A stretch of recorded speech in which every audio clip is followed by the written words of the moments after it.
And this is Ken Kraetzer in Washington, D.C. for CBSIServices. We're just wrapping up the PACE Association Washington Summit, and we've had a lot of talks about the impact of a Federal Communications Commission ruling this summer. And one of the experts in this field, and we've had a chance to visit with in the past, Reilly, an attorney, Los Angeles-based.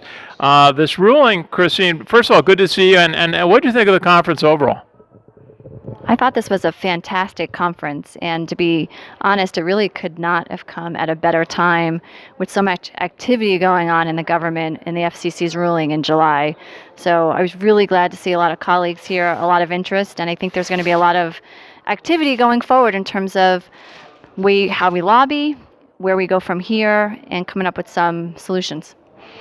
Okay, and you were participating in a panel which looked at some of the implications of the Federal Communications Commission ruling and this whole issue, the whole era now of really the majority of customers using cell phones and having to have consent to call someone on a cell phone.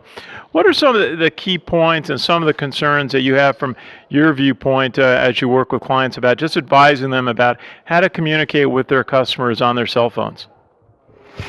I think we're continuing to see a lot of activity in this area. And unfortunately, we're also continuing to see the FCC broadening the scope of the TCPA in ways that perhaps were not contemplated.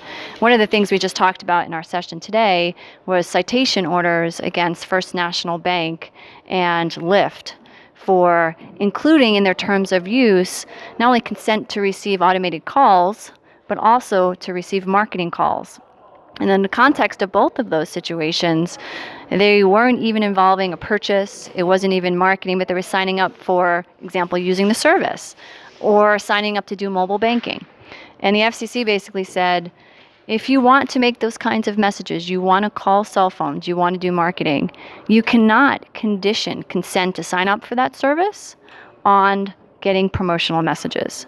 And that's an unfortunate result and really has us thinking twice about how we do these types of consents. Because a lot of companies will use their terms of use to include communications in that respect.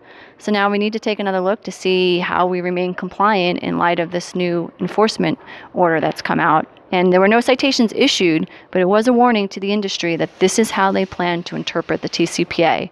It is very broad. Absolutely, and that whole area of when a customer signs up for a service, so often we see that the marketer or the brand will include a permission then will ask for permission to be able to contact them with either questions about the service or further marketing.